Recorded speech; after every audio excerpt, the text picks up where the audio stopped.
係，大家好，我係毛毛，我而家人在西維爾。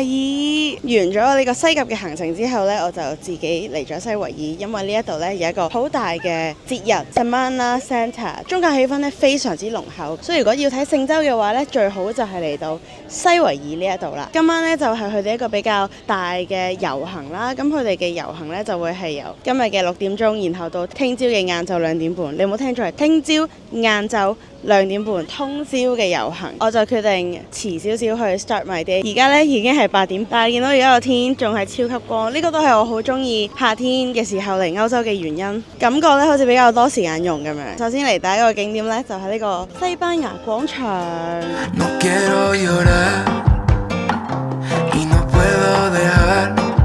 以前呢一度咧都係要嚟做一個博覽會啦，我覺得嚟呢個西班牙廣場最好就係等差唔多日落嘅時候嚟啦，太陽喺嗰度準備落山，你睇下啲人撐船喺度經過，其實真係好靚。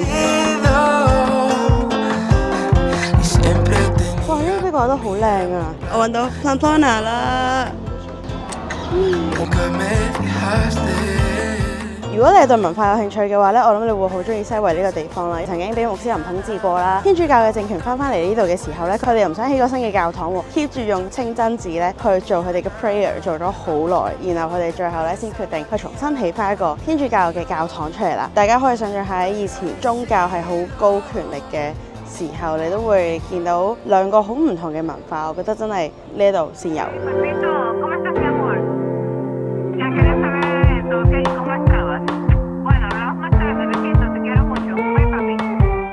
喺度影相都影夠啦，咁我而家就去食一食嘢，食完嘢之後我哋就去睇遊行。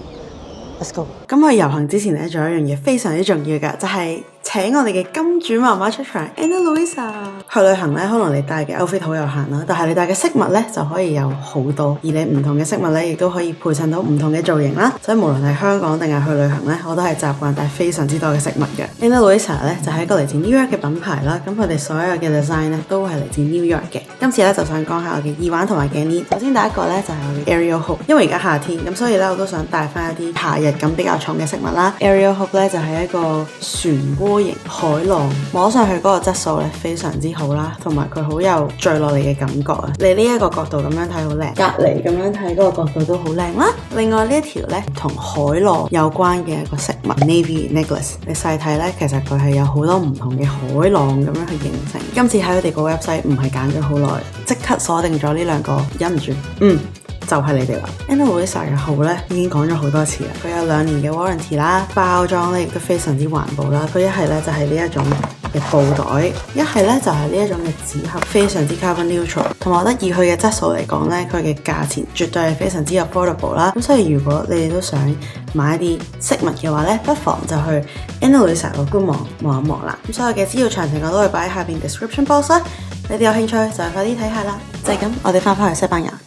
啱啱嚟到啦，就係呢一間食 tapas 咧，我係 crave 咗食 octopus 好耐啦，咁所以我今日我點都一定要食到 octopus。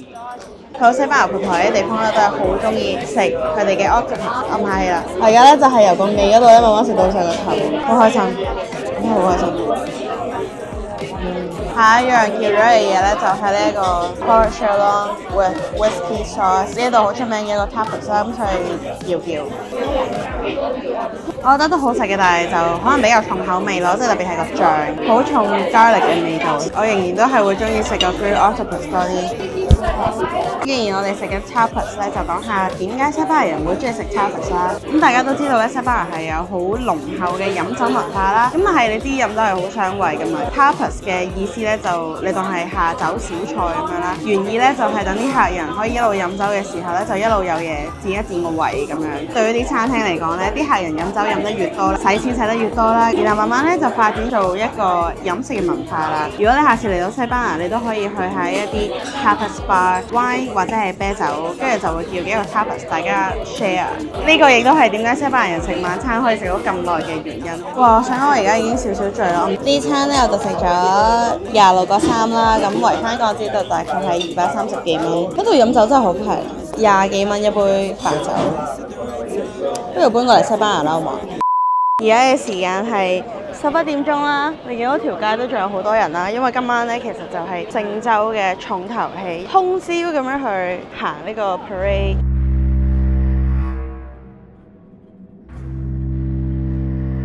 每年復活節前嘅 Semana Santa， 西班牙南部嘅 Sevilla 同埋 Malaga 咧都會變到好唔一樣。Sevilla 有大概60個兄弟會，信徒會抬住幾百公斤重嘅花車或者係聖像遊行。你會見到佢哋着住長袍同埋尖頂嘅頭罩，可能第一眼會覺得有啲似美國嘅3K 黨，但係其實呢個造型咧早喺中世紀嘅時候已經出現。長袍嘅意思係匿名懺悔，而尖頂就係代表靈魂向天。西班牙各地入邊 Sevilla 嘅遊行就係以莊嚴傳統見稱。對當地人嚟講 ，Semana Santa唔止係宗教嘅活動，仲係一年入邊最重要嘅文化核心。而家咧係朝早嘅5點鐘，周圍都係人咯。有一個兄弟會咧，直頭係會行12個鐘嘅，所以我真係好想知道有啲 into 呢個宗教你先會12個鐘喺條街度行嘅。大家見唔見到啊？尖尖地嗰啲就係人啊！哇，佢哋全黑㗎。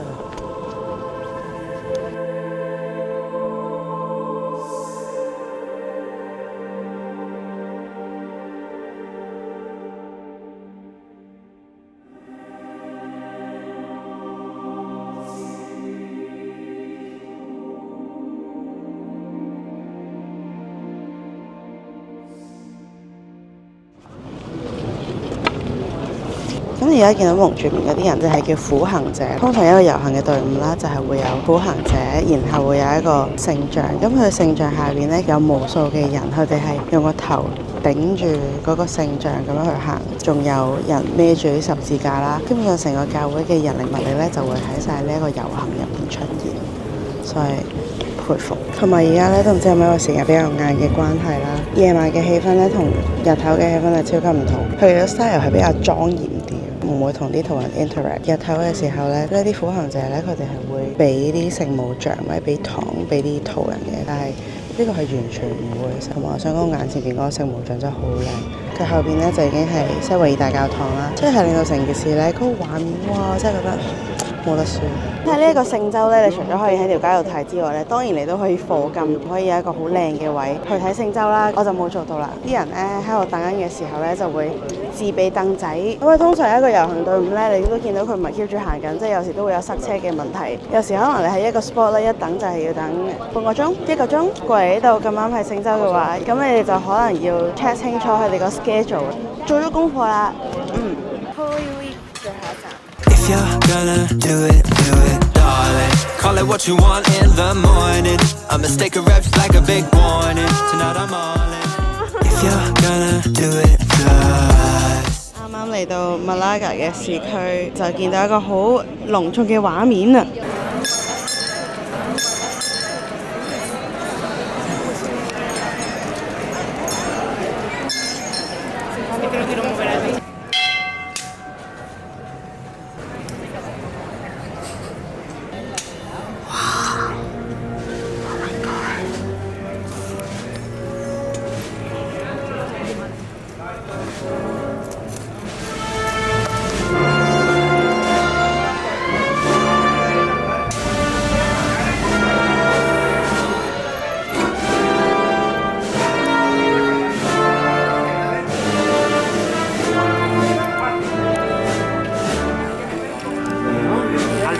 ！Alberto, en el sitio a la izquierda. Quieto. Ahora sí. No, sí. Ganamos la izquierda.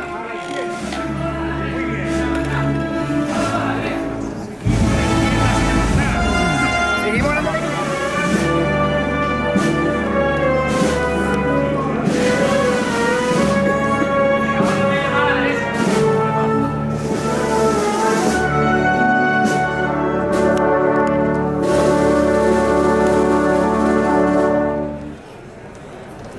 個遊行係我睇過最好睇、最有壓迫感嘅一個。Boom！ 坐住輪椅都參加呢個苦行，佩服。同埋我想講夜晚睇真係有 feel 好多。唔知係咪因為呢度啲街窄啲咧，所以感覺上睇落係更加有震撼感啊！哇！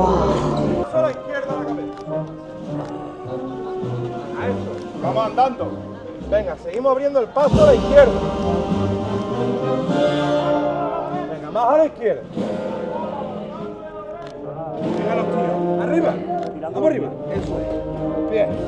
Seguimos abriendo el paso a la izquierda.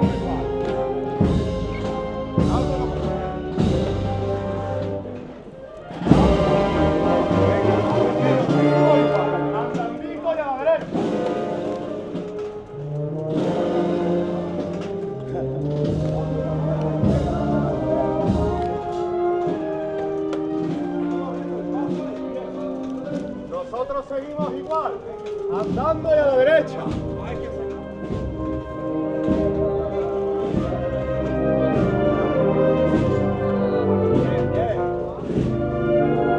Seguimos ganando a la derecha. Seguimos ganando a la derecha. 2 pasos más, dejármelo acá a la derecha. Ahí se queda.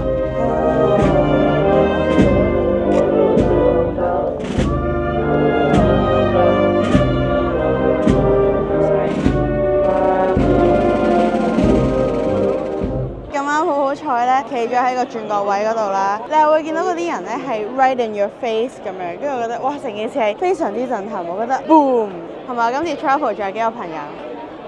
我哋食完嘢之後出嚟又見到一個啦，耶穌出嚟嘅時候咧，成個場係寂靜嘅，完全係 feel 到大家對於呢個宗教嗰份尊重。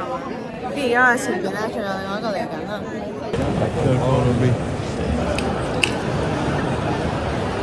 好似去完呢兩個地方之後呢 Sevilla 嗰邊呢就係比較作為一個遊客咧都可以參與到嘅感覺啦。呢一度呢，我覺得佢哋 celebrate 得好傳統啦，所以變咗我覺得係兩個唔同嘅感覺咯。但係我覺得呢兩個地方都幾值得去 explore。好啦，其實呢，而家已經過咗 Holy Week 差唔多1個星期左右啦。咁我而家人在馬德里就 stay 咗入朋友屋企啦。有一日我就見到我朋友嘅 roommate， 跟住我哋就傾偈啦。佢呢原來都有去參加呢個 Holy Week 抬轎嗰啲，令到我覺得哇，其實呢原來大眾都會去參加呢一個 Holy Week 喎，即係唔係一啲距離我哋好遠嘅嘢咁樣。由上次去咗 Pamplona 嗰度睇奔牛節啦，我已經有呢個感覺。西班牙人對於佢哋嘅文化、佢哋嘅宗教嘅傳承呢，入咗血咁樣嘅感覺，而佢哋亦都好 proud of 呢一個文化啦。咁所以呢一樣嘢都係好欣賞嘅事啦。咁其實尋晚咧生下之後，我又再翻去 Sevilla 睇波啦，然後個 experience 係完全唔同。即係 Holy Week 嘅時候呢，就係非常之多遊客啦，非常之多人。平時嘅 Sevilla 呢係都幾安靜嘅，即係一個靚靚嘅城市咁樣，非常之唔同嘅體驗啦。Sevilla 呢個地方本身都好靚，好值得旅行。推介呢個地方，同埋馬拉加都係啦。馬拉加係呢，令到我久違有一種哇喺 hostel 度識朋友好開心嘅感覺。我哋就係 stay 咗喺嗰度3晚，然後每一晚